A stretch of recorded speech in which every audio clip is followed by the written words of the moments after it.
د شپې داستان.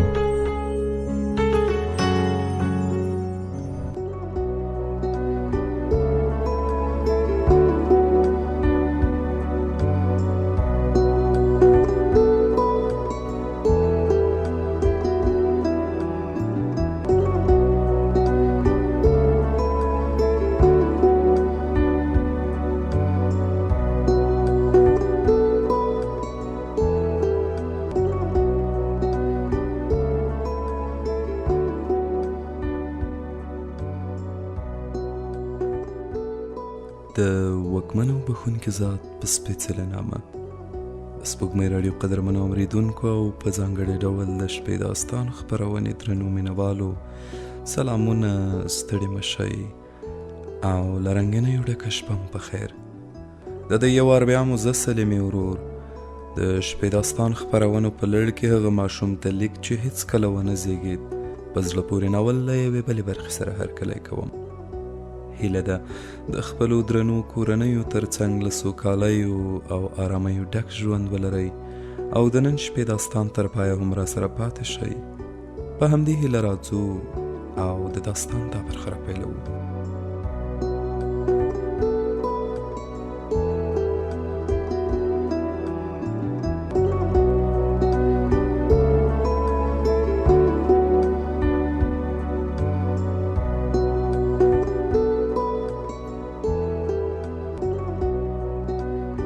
امیندوار میرمنې په خپل خېټه کې ماشوم ته د خبرو په دوام وویل: ماشومه، زما په نظر تبه لرم. دردناکه انقباض پیل شوی. باید پام ورته ونه کړم، خو څنګه؟ په نورو موضوعاتو باید فکر وکړم. رښتیا یوه بله کیسه درته کوم. نه وه یوه ښځه وه چې د سپوږمۍ د یوې ټوټې په ارمان کې سوځېدله. یوه ټوټه هم نه، یوه ذره ورته کافي وه. هیله یې ډېره غیر عملي او عجیبه نه وه. هغې داسې سړی پیژاند چې سپوږمۍ ته تللی و.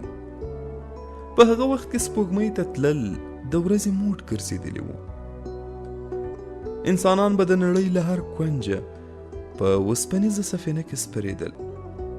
سفینه به په یوه لوی راکټ نه سپېدله او هر ځل به چې راکټ د تندر د غږ په څېر او ځان پسې لکه د لکۍ لرونکي اور اسمان ته الوته. ښځه به خوشحاله وه. راکټ ته به یې ولیدل او چغې به یې کړې: ورشه، هغه ځای ته ورشه. بیا به یې د کینې له کبله د هغو خلکو سفر څاره چې 3 شپې او 3 ورځې به یې په تیاره کې مزل کاوه. کوم خلک به چې سپوږمۍ ته تلل کم عقل خلک وو. کم عقل مخونه یې تیږه شوي وو. نه په خندا بلد وو او نه هم په ژړا. سپوږمۍ د هغوی په تمه یوازې یوه علمي موضوع او یوه ټکنالوژیکه بریا وه. د سفر پر مهال هیڅکله سمې خبرې نه کوي. یوازې شمیرې، فرمول او ځورونکي معلومات. او که به یې انساني خبرې له خولې راوتلې، د دې لپاره وی چې د فوټبال د فلاني ټیم په اړه څه پوښتنه وکړي. کله به یې چې پښې سپوږمۍ ته ورسېدې، بیا به یې هم د ویلو لپاره څه نه لرل او لږ تر لږه له مخکې جوړې شوې څو جملې به یې وویلې. بیا به یې د سپینې وسپنې یو بیرغ په ځمکه ښخ کړ او بیرته به د ماشیني سړیو غوندې یو څو بې معنا او بې هدفه حرکتونه کول. وروسته له هغې چې سپوږمۍ به یې په خپلو فضولاتو چټله کړه، بیرته به راوګرځېدل او فضولات به ترې هلته پاتې شول تر څو سپوږمۍ ته د انسانانو د ورتګ شاهدي ورکړي. فضولات به یې په ډبي کې کول او ډبه یې له بیرغ سره هلته پاتې شو. که پر دې پوهېدی، نه دې شوی کولی چې سپوږمۍ ته وګورې او ونه وایې هغه پورته ځای د هغوی له کثافاتو څخه ډک دی. بیا له خاورو او ډبرو ډکو کڅوړو سره ځمکې ته راستنېدل. د سپوږمۍ خاورې او ډبرې، هماغه خاوره چې ښځه یې په ارمان کې سوځېدله. کله به چې ښځې هغه ولیدله، زارۍ به یې کولې.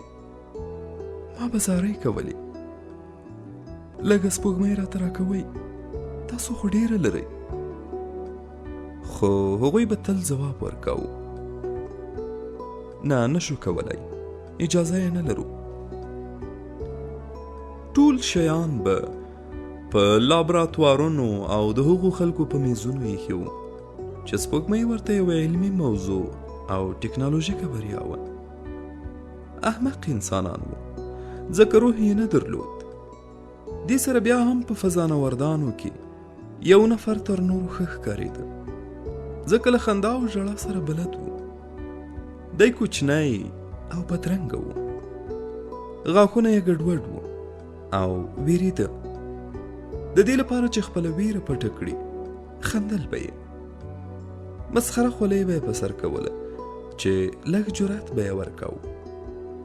د همدې شیانو لپاره او په همدې خاطر ورسره ملګری شوم چې پوهېده د سپوږمۍ لیاقت نه لري. زه به یې چې ولیدم ځان سره به غورېده. زه د هغه لوړ ځای په اړه څه ویلی شم؟ زه خو شاعر نه یم، په ژورو او ښایسته خبرو نه پوهېږم. د سپوږمۍ له سفره څو ورځې مخکې ماته راغی تر څو خدای پاماني راسره وکړي او پوښتنه رانه وکړي چې په سپوږمۍ کې څه ووایي. هغه ته مې وویل چې باید یوه رښتیا او شرافتمندانه خبره وکړي. مثلا ودې وایي چې کوچنی سړی دی او ویریږي ځکه چې تر ده کوچني سړي ډېر نشته. دا خبره یې خوښه شوه او قسم یې وکړ چې که بیرته راغلم د سپوږمۍ لږه خاوره به درته خامخا راوړم.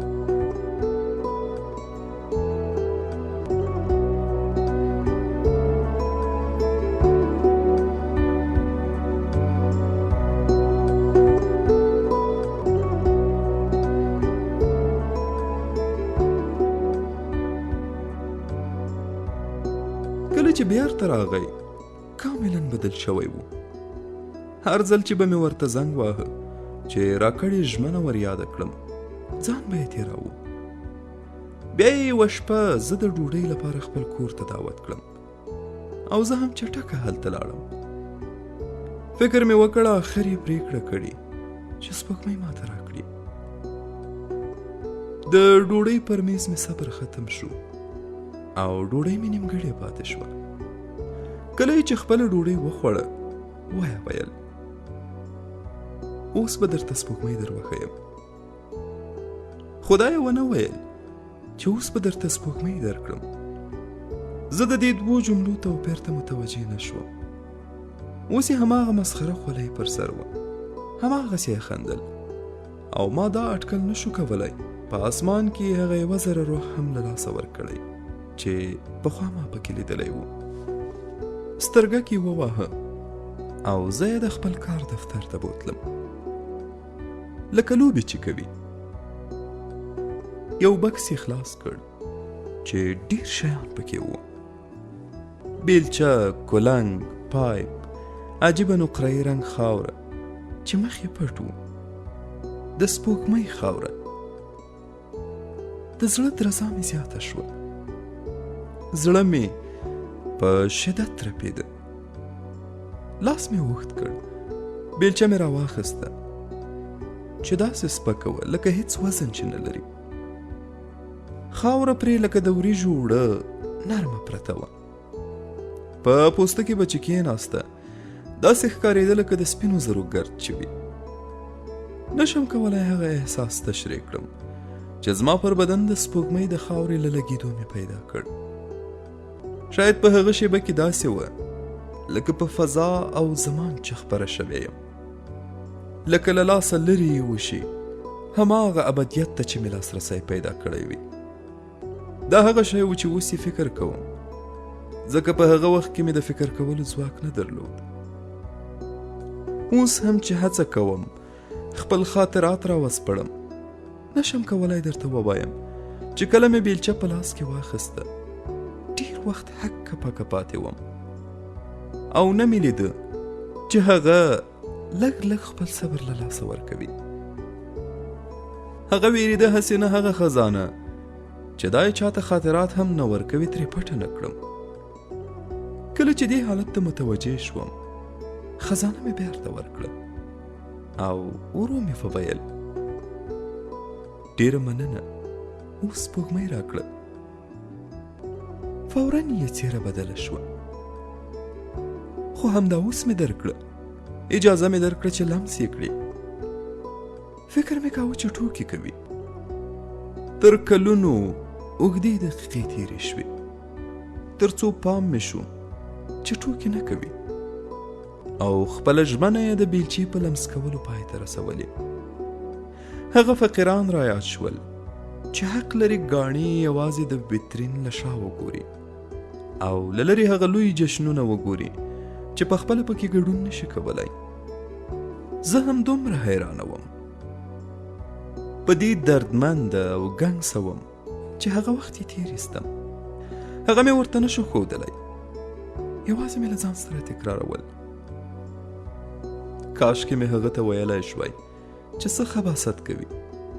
په دې احمقانه فکر مې په هیلو پیل وکړ او ورته ومې ویل چې ما درنه د سپوږمۍ برخه نه ده غوښتې، یوازې ګرد مې غوښتی دی، هغه ګرد او غبار چې پخپله دې راسره ژمنه کړې او په خزانه کې یې هغه خاوره دومره ډېره وه چې کافي وه ما ته اجازه راکړي او زه لږه ځان ته په کاغذ کې تاوه کړم. زما د بدن پر پوستو کې د ګرد شتون راته بس نه دی، لږې باید په کاغذ کې ولرم تر څو وروسته یې هم ولیدلی شم او کلونه کلونه یې وساتم.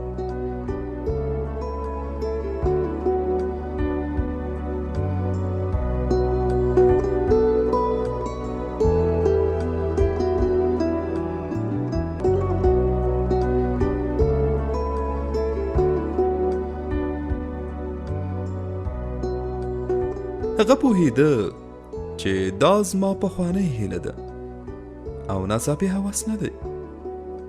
خو ما چې هر څومره ځان کوچنی کاوه هغه سختېده. په یخو او بې ځانه سترګو یې ما ته راکتل. غلی و. په همدې چوپتیا کې یې خزانه بنده کړه او له خونې ووت. د میلمنو په خونه کې یې میرمنې رانه پوښتنه وکړه چې قهوه څښې؟ ځواب مې ورنه کړ. بې حرکته پاتې شوم او هغه لاس مې چې په سپوږمۍ پوښلی و ویلید. سپوږمۍ مې په لاسونو وه او زه نه پوهېدم چېرته یې کېږدم او څنګه یې وګورم. په ډېر کم تماس هم له منځه تلله. ماغزه مې بې ګټې په یوه ځای پسې ګرځېدل. داسې لاره چې وکولی شي هر څومره میاشتې چې وي ویې ساتي. خو زما مخې ته د سپوږمۍ برخه او په منځ کې زه. دې جملې ته مې پام واوښت. د وریجو د وړو غوندې ده، هر چېرته یې چې وموښي له منځه ځي. دا نو راته یو ډېر لوی درد او رنځ و. هغه درد او رنځ چې تانتال یوناني ربالناوه چې دوزخ ته لیږل شوی و ورسره هیڅ کله نه و مخ شوی. تانتال به هم چې کله غوښتل میوه راوشکوي میوه به یې له لاسه لرې شوه. وروسته مې خپل لاس ته چې د زارۍ په شکل هوا کې پاتې شوی و پام شو. د ژړا تمایل مې له منځه یوړ او مسکی شوم. له هغه لرې ځایه له ابدیته مې سپوږمۍ خواته راغلې وه. په پوسته کې مې ناسته وه او اوس ما باید هغه لرې غورځولې وای د تل لپاره. حتی که مې غوښتې وای نه مې شوای کولی ټول عمر لاس بې حرکته او ګوتې خلاصې پرېږدم او په څه شی ونه وهم. ژر یا وروسته به مې ګوتې په کوم شي وهلې او هر څه لکه بخار له منځه تلل. د یوه مردار احمق د مردارې ټوکې له امله ګوتې مې په غوسه سره زور کړې. د وره پله مې خلاصه کړه او اوس مې یوازې د لاس کږو کثیفو کرښو نښې او اثرات لیدل چې لیدلو یې انسان بېزاره کاوه. آیا همدې بېزارۍ ته د رسېدو په هیله مې دومره صبر کړی و؟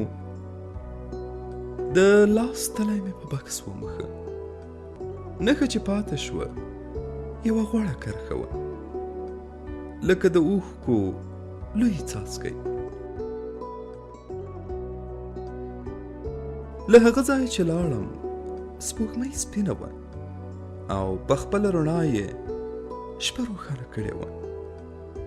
انسان چې ورته ګوري ځان سره وایي تر څو چې یو سپین او پاک شی پیدا کیږي فوراً یو کس پیدا کیږي او په خپلو فضولاتو یې چټلوي.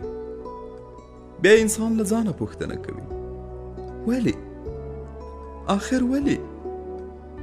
په هوټل کې مې د اوبو نل خلاص کړ او لاس مې ورلاندې ونیو. تورې اوبه مې په لاس توی شوې. او پوهېږې تا ته مې څه وویل ماشومه؟ ته زما سپوږمۍ یې، لکه زما د سپوږمۍ غبار.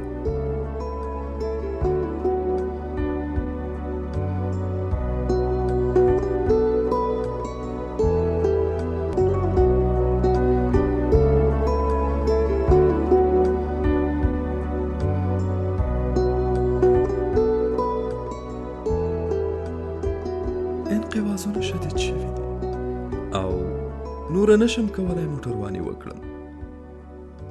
کاشکې مې کولای شوی یو میلمستون پیدا کړم. کاشکې مې کولای شوی کینم او استراحت وکړم. شاید د خپل روح په وسیله داسې یو حل لاره پیدا کړم چې څه نجات موندلی شي نجات ورکړي. ماشومه مه غلی کېږه. نه غواړم چې بیا سپوږمۍ له لاسه ورکړم او وګورم چې د لاسونو په وینځلو په لګن کې ورکېږي خو ګټه نه لري. له هغه اطمینان سره چې پوهېدم ته یې په هغه شپه یې فلج کړم. اوس پوهېږم چې نور نه یې. سفر مې نیمایي کې پرېښود. ښار ته ستنه شوم او ډاکټرې ته مې زنګ وواهه. پرله پسې یې همدا راته ویل آرام اوسئ، په دې 2 اونیو کې هر څه سم و، دا فقط ستاسو خیال دی. ځواب مې ورکړ. د وینو لویه ټوټه مې چې لیدلې خیال نه و. 1 اونۍ مې په یوه میلمستون کې د لارې په منځ کې استراحت وکړ تر څو د وینې د څڅېدو شاهده اوسم. ویې ویل چې ژر تر ژره ځان کتنځای ته ورسوم. اوس یې هم هماغه خوشبینانه مسکا پر شونډو لرله. سمدلاسه مخکې له دې چې هغه راته ووایي جامې مې وایستلې. پر تخت پرېوتم. هغې خپل لاس زما پر سینه کېښود. ویې ویل زړه مو څومره په شدت سره درزیږي؟ نه خبرو او نه مې هم مسکا ته ځواب ورکړ. تفاهم او ترحم مې نور په درد نه خوړل کېده. باوري وم په هغه بې ارزښته مراسمو کې مې ګډون کړی چې مودې مخکې یې په تمه وم یا مې غوښتل ګډون پکې وکړم. تسلیمېدو ته چمتو وم او باور مې درلود چې غبرګون نه ښیم، ځکه هره خبره مې چې باید کړې وای مخکې مې کړې وه او ټول دردونه هم چې اړین وو تیر کړي مې وو. خو کله چې مراسم پیل شول پوه شوم چې هیڅکله چمتو نه وم. د ډاکټرې پوښتنې مې حال نور هم خراباوه. هغې ته ځواب ورکولو هم همداسې. ویې ویل په دې وروستیو کې د احساس نه کړه چې ټکان خوري؟ نه، له حده ډېر د درنېدو احساس نه کوي؟ نه. کله در سره دا فکر پیدا شو چې خبره مې یې پرې کړه او ومې ویل په لاره کې میلمستون ته له رسېدو مخکې. ویې ویل د پایلې اخیستو لپاره ډېر وخت دی، زه باید قضاوت وکړم، همداسې نه ده؟ بیا یې زما خېټه په لاس لمس کړه او ویې ویل چې تر پخوا ډېره پراخه ښکاري. زما سینې یې معاینه کړې او ویې ویل چې کوچنۍ شوې او نرمې شوې هم دي. پلاستیکي دستکشې یې په لاس کړې او په تا پسې وګرځېد. تندی یې لږ تریو شو. ویې ویل رحم نرم شوی، ضعیفه شوی، داسې ښکاري چې ماشوم سم نه غټېږي یا یې غټېدل درېدلي دي. یوه بیولوژیکي معاینه باید وکړو او بیا هم باید یو څو ورځې صبر وکړو. دستکش یې له لاسونو وایستل او د خځلو په سطل کې یې واچول.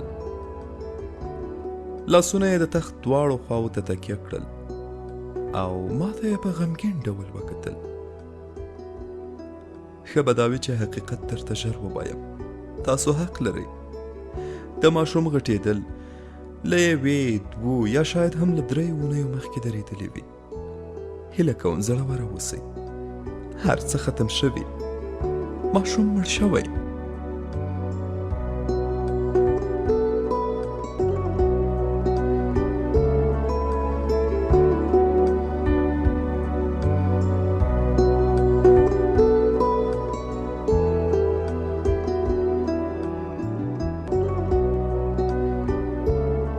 د شپې داستان خپرونې درنو مینوالو، زموږ د نن شپې داستان دا برخه هم همدومره وه او په همدې ځای پای ته رسیږي. تر بیا او بلې شپې چې یو وار بیا زه سلمې ورور د دغه په زړه پورې داستان له پاتې برخې سره ستاسو درانه چوپړ ته راځم. تاسو په لوی او مهربان الله سپارم. سوکاله ژوند ولرئ.